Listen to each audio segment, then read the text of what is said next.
hours of the regular show on terrestrial radio, and you wanted a little bit more, so that's why you found the Gun Talk After Show podcast, where we saved all the best things that we can't say on regular radio. Now here's Tom, Michelle, and Jim for the Gun Talk After Show. All right, it's the After Show, and the reality of this is you will be hearing this a little bit later. The news has been breaking as we've been doing the live show of a shooting in Texas in the church. Reports right now of 27 dead, a lot more shot. Guy goes in, shoots up a small church, Sutherland Springs, Texas, small town. We don't know at this point if anybody responded, if anybody had a gun there, or what happened. We just don't know. But interestingly enough, it did not take very long for the Democrats to call for gun control. Now, after the guy used a truck in New York City to kill 8 people and commit a terrorist act, they didn't call for truck control or restrictions on rental trucks or anything like that. But in their culture war, these people who I have decided to call the culture terrorists, that would be the leftist liberal Dems, I like that. The culture terrorist. They just reach around behind them and pull out the latest gun ban measure that they have been wanting to get done, and they use whatever the emergency or the situation at hand is as a way to try to frighten people into doing something. And fortunately, don't you guys think that at this point the public looks at this and goes, that's just brazen opportunism and nothing would have stopped this guy? Yeah, I mean, no doubt. I think people are starting to catch on, and that just amazes me that they it wasn't even a half hour, Tom. Yeah. It's ridiculous. I mean, yeah, these people are grieving and just take the opportunity, like I said, opportunists. It just drives me nuts. I want to vomit.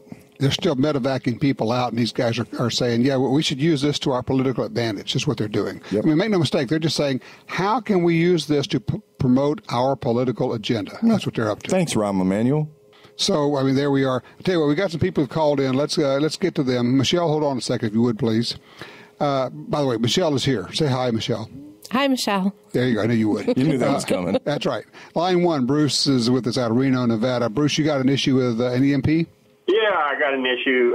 Question. I'm shooting Blazer 115 grain, and it doesn't lock back in the final shot, and sometimes stovepipes. And I've only just bought the gun, and I'm wondering if a smaller or lighter spring would be better in the recoil spring. Do you have more than one magazine? I've got 3 that came with it, and if I cycle it manually, all of them work. Mm-hmm. But are you having this malfunction with all 3 magazines? Yes, I do. Has anybody else shot it? Nope. Could be. Think about this. I'll just play with this idea for a second. And it's happening on the last round? It happens on the last round. It'll happen somewhere in between also. It'll stovepipe. Okay. Yeah, a change of recoil spring could be, a partial solution.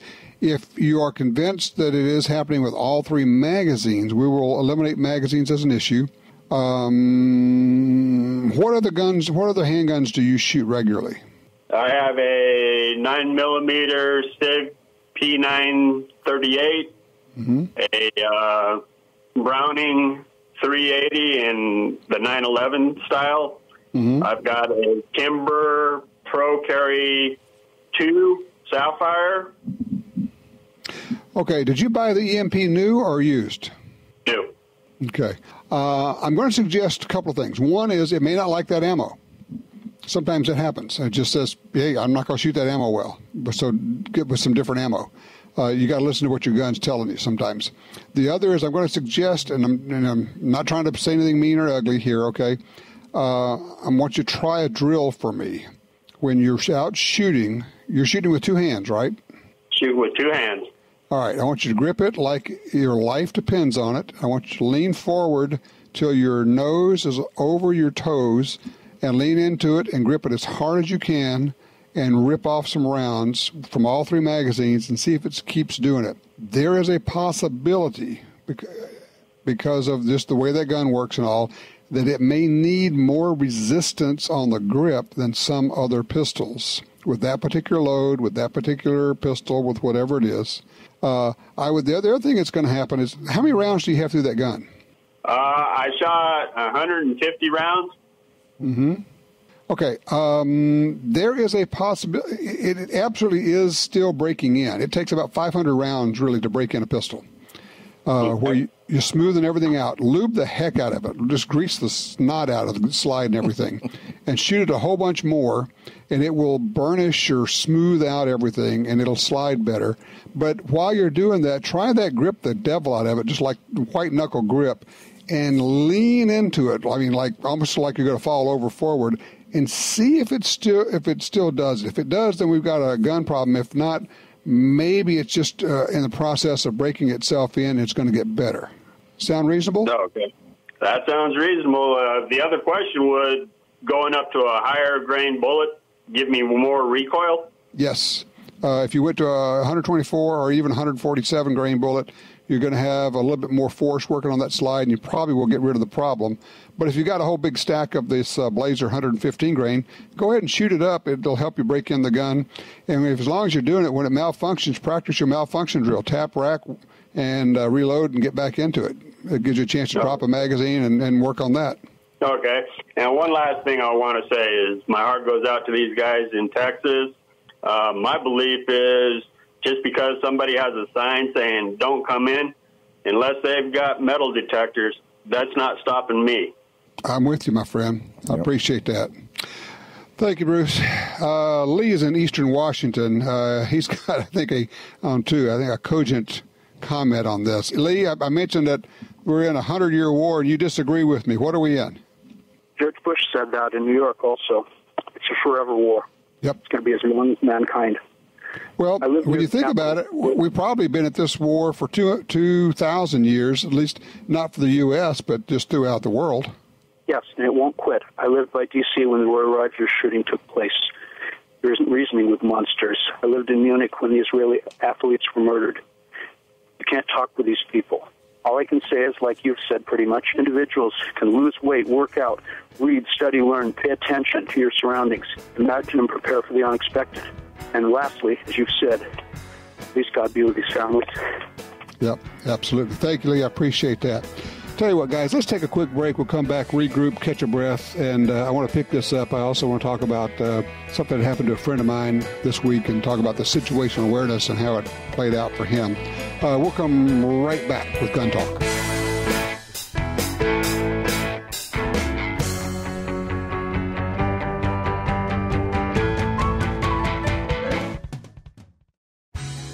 Smith & Wesson brings 10 years of development to your holster with the new enhanced M&P M2.0 semi-auto pistol. In 940 and 45 with a crisp and lighter trigger pull, the M2.0 has aggressive texture for a great grip, extended stainless steel chassis for rigidity, and 4 palm swell grip inserts for a perfect fit. The remarkable M&P, even better in version 2.0. See it at smith-wesson.com. If you're like me, you don't have money to burn, but you still want to buy guns, ammo, and accessories. That's why we created Gun Dealio. That's a free smartphone app. Just download it and start getting the deals. Could be discounts, offers of free magazines for your gun, or you could be the first to hear about new stuff from gun makers. Here's how it works. With Gun Dealio on your phone, you get alerts when you enter a gun store. Special deals, you know. You don't have to do a thing. It'll do a lot of other cool things, like let you watch gun videos and listen to Gun Talk podcast. Plus, check it anytime for hundreds of deals and offers. Getting more while spending less. Smart, huh? Gun Dealio. Made in America. Gluten-free. At the App Store and Google Play or gundealio.com.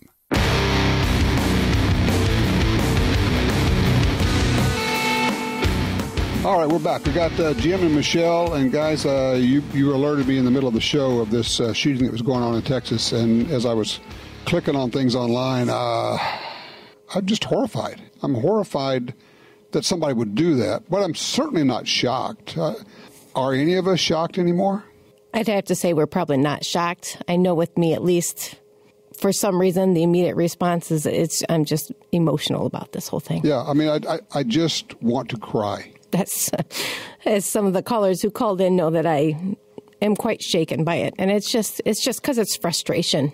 Innocent people are dying. They want to alleviate the ability of those of us who want to protect our families and loved ones around us from being able to do so, which just makes all of us an even bigger target. It makes no sense whatsoever. And you've got clearly evil people out there. Now, whether you identify evil as being mentally deranged, don't know what the story is with this guy, probably, I'm just going to say there's a pretty decent chance that this guy was terrorist motivated. If you just play the odds, that's probably what we're going to end up finding out. Not that it really matters. I was just going to say, does it even matter anymore? It doesn't really matter anymore. You're right. It's a good point. It doesn't really matter. You just have to be aware that this stuff is happening. And, of course, it gets reported a lot, and that's true, but it's just happening. And whether it's San Bernardino or South Carolina or Texas, we're going to have to figure out, each of us, what our response is going to be, what our level of preparation. I kind of liked our last caller. He says, hey, work out, lose weight, make a commitment, learn to shoot, carry your gun. And one of the things I did, you guys know, I've talked about this. I made a change in what I carry. I don't carry single stack anymore. Right. I carry lots of ammo. Even though you prefer. Hey, it's more comfortable. Skinny guns are better.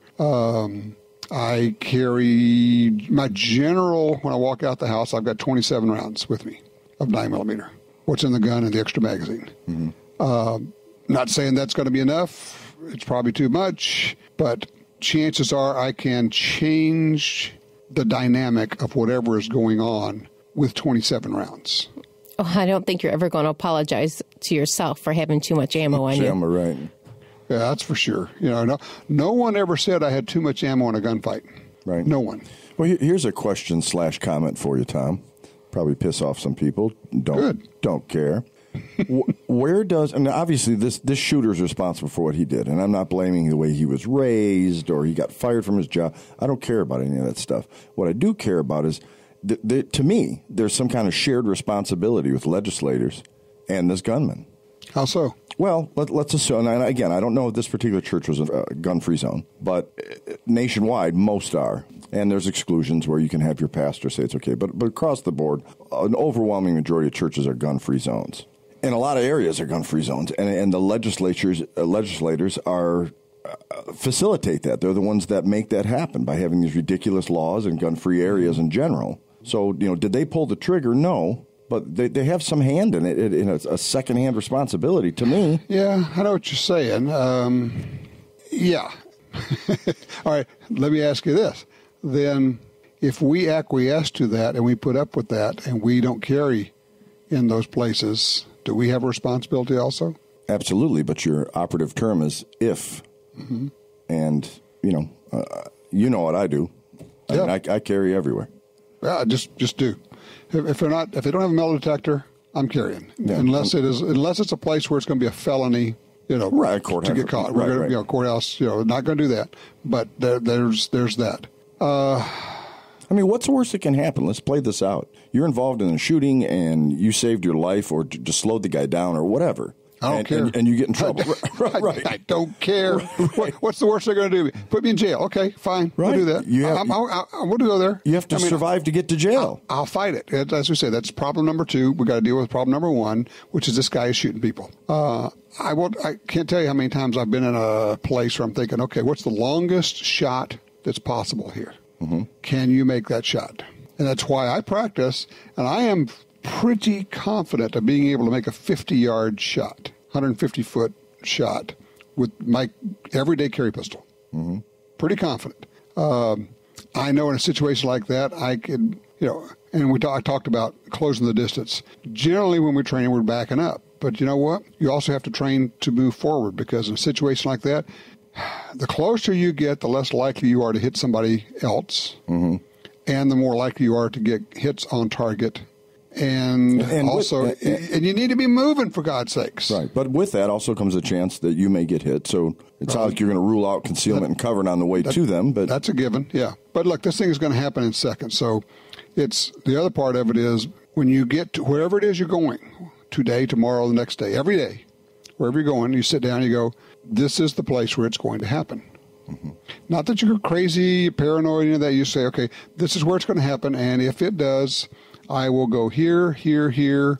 If I got my family, we're all going out that door. Yeah. But if I have to go deal with that, I'm going to move over there. Okay, that's done. That took me 5 to 7 seconds. Now I'm going to get on with my dinner or with the service or whatever the thing is. Don't you just do that everywhere you go in anyway? I mean, yes. It's not even a conscious effort now. Yes. I walk into Target. I just look around. And when you walk, one of the things we don't do is when you go into a convenience store, go through the door and stop. Because we go through, we blow right through, and we walk to the back and get wherever, and we're missing out. There may be a robbery underway, and we don't even know it. Walk in, walk through the door, stop for 2 seconds, look left, look right, see what's going on. If it looks really weird, turn around and leave. It's one of those deals. Like I say, I don't know this stuff inherently. I just hang around a lot of people who study this stuff and do it all the time. Yeah, I think we have a responsibility, and not legal responsibility, not even a moral responsibility. You have a human responsibility to protect yourself and people around you.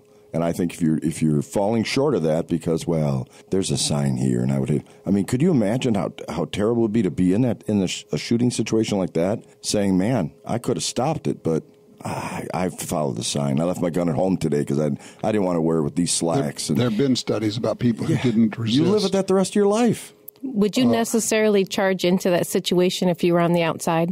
What do you mean? If you're outside the building? Yeah. No. Right. So. No. Yeah. But just my first reaction is no, I probably would not because I don't know what's going on in there. Probably, but now if it's a daycare center, all daycare center, school, yeah, maybe.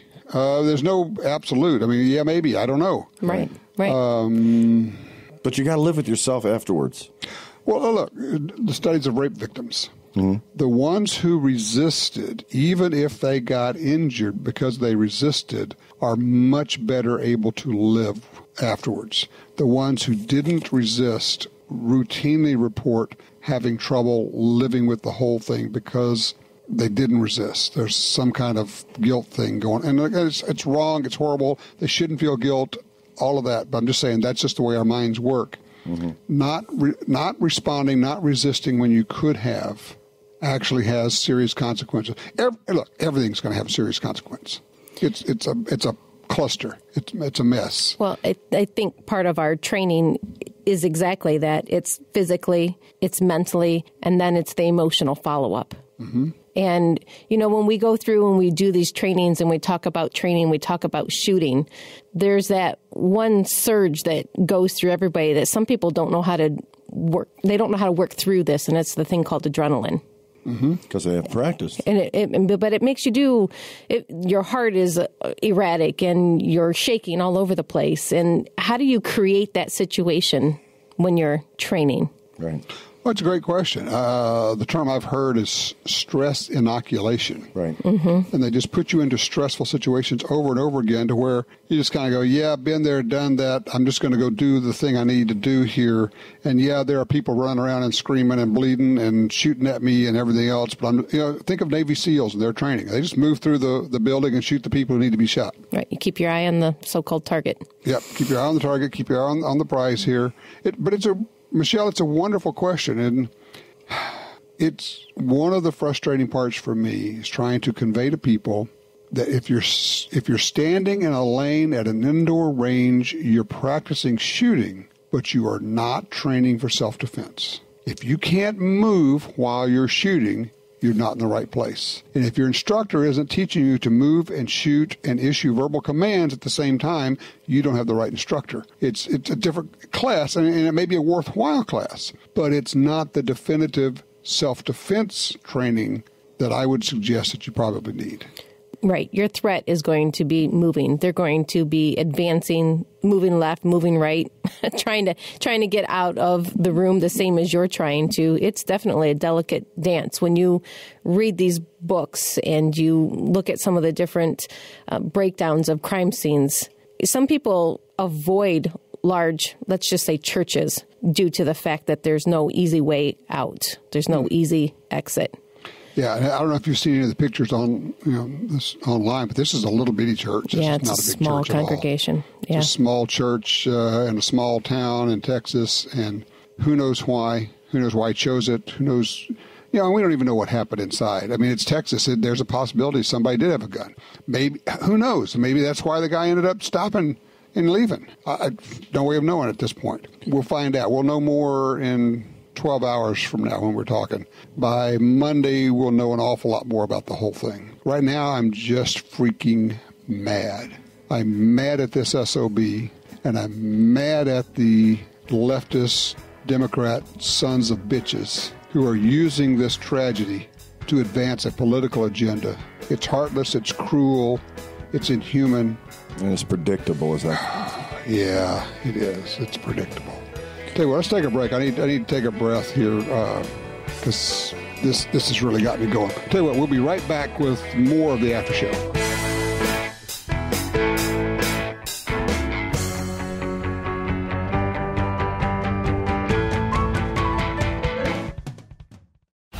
Responsible owners control access to their firearms, even when they may need them in a hurry. Liberty Safe, the nation's leader in gun safes, offers 6 models of handgun vaults. Strong, simple to use, open with a key or fingerprint. Put your handgun in the compact vault, lock it away until you need it. Then it's in your hand almost instantly. Pick the Liberty Safe handgun vault that's right for you. LibertySafeHD.com. Attacks happen every day. How will you react? See real people put into real-life criminal attack situations on First Person Defender. Discover what works and what doesn't. Kidnapping, ATM robbery, home invasion, and other attacks. Learn how to save your life and the lives of your family. Get the entire first season on DVD at ShopGunTalk.com. Get prepared. ShopGunTalk.com.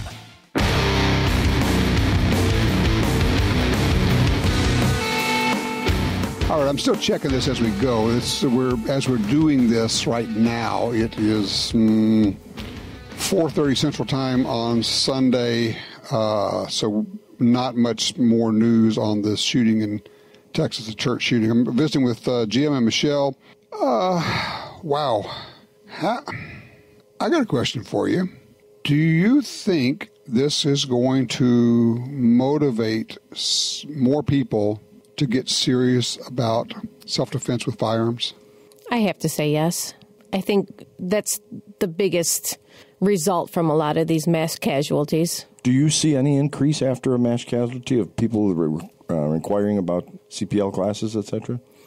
Probably more about licensing at this point in time. I think the big panic on the gun side of it is calmed a little bit just politically where we are with the current president. But you know, you see this happening and you realize you're not safe at a concert. You're not safe at a movie. And now you're not safe at church. Let's get a list of all the places we are safe. Yeah, and they're taking those away. You know, when you unarm the citizens of your country, you're not making them safer. You know, you're making it a worse place because you no longer have the ability to stop that threat. And the only thing it does for most of us is it kind of shakes us up, makes us more conscious of our training. It makes us be more aware and have a constant presence when we are. And redouble your efforts to be good at this, to have competence at this. Yeah, I mean, and those of us who have families and children, and most of us do, and I know we're preaching to the choir on this one, but you got to get them involved. You got to get them trained. And I'm not saying put guns in the hands of little children, but know how to react, know how to follow direction immediately. Yes. Yep. Have your kids, when you have your family code word, they immediately get up and follow you and do exactly what you say to do. Or maybe you just lean over and say, get on the ground right now. Yeah. And they know. No answer, no asking why, no what are you talking about. If you lean over and say, get on the ground right now, get on the floor right now, that's what they do. That kind of a thing. Yep. You know, I'm just thinking for people who say, well, yeah, but what can I do? I can't go take one of these classes. Okay, get the DVDs. We've got all of our videos are available online. You can look at all of our stuff online. Practice dry firing, practice drawing. You can practice moving inside your house with an empty gun, draw, get on target, and move through your house. but do it smoothly and do it with purpose after you've watched the videos on how to do it. Because most people do it wrong. Because if you have learned this stuff by watching movies, and I don't care if it's a Navy SEAL movie, it's probably wrong because it's a movie. Right. You know, but who was it? Tiger McKee said, look, he says, you'll love this.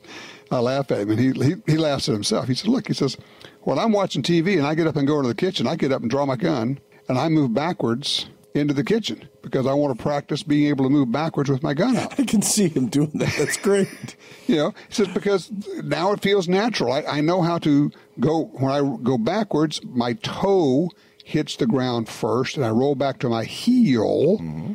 That way you can feel what you're on. So if you're stepping on a cat toy or something, you're not going to fall down, that kind of a deal.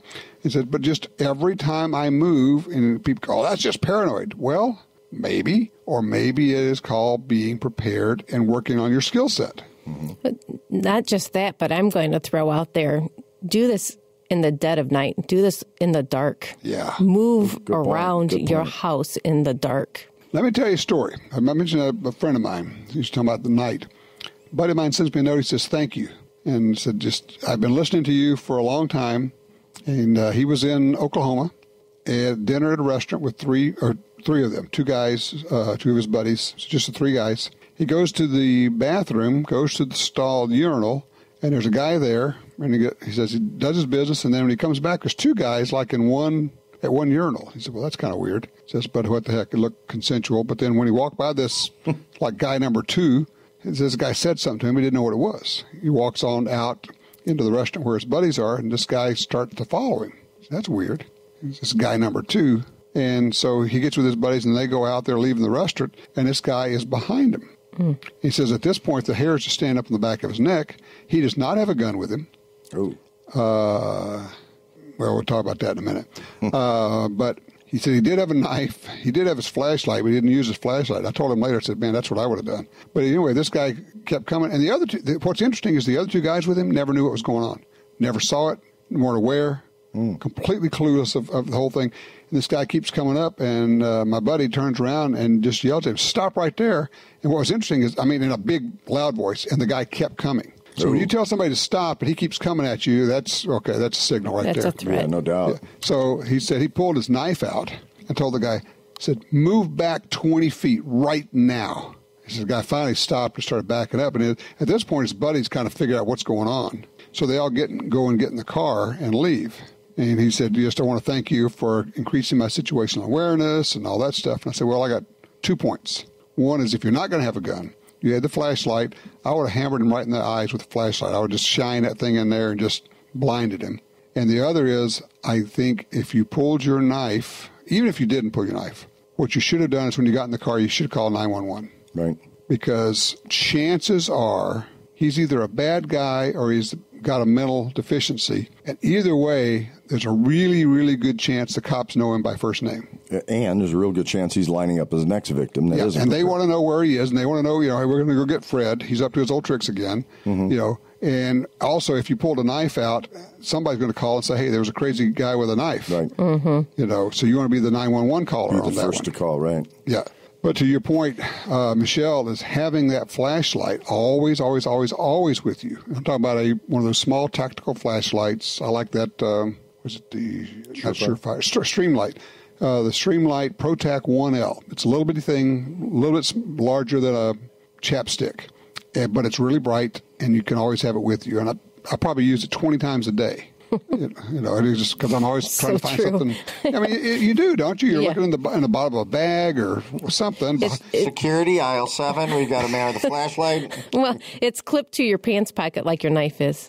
And for us, it's nothing more than a useful tool. It's just a tool. I will tell you, have used it in a movie theater when somebody wouldn't put their phone down and they're shining their phone and all that. And I just blip them, just one little quick blip with that thing. Say, put that away, please. Whoa. Because let me tell you, when you're in a dark theater and you hit them with 200 or 300 lumens, just a little blip, it's kind of like, holy moly, what just happened? So, but really, making the commitment to, okay, I'm going to practice, I'm going to do 10 draws every day with an empty gun. Then I'm going to do 10 draws and take a step, okay? And draw quickly, aim slowly, reholster, very slowly. You don't want to draw and shoot real fast. You draw, get on target, press, click, and work on that, because the shot has to be accurate more than it has to be fast. You can draw quick, shoot a little bit slower, but then work on these movements we're talking about. And then what you're doing is you're training the physical skills. But guys, aren't you also working on your mental preparation when you do that?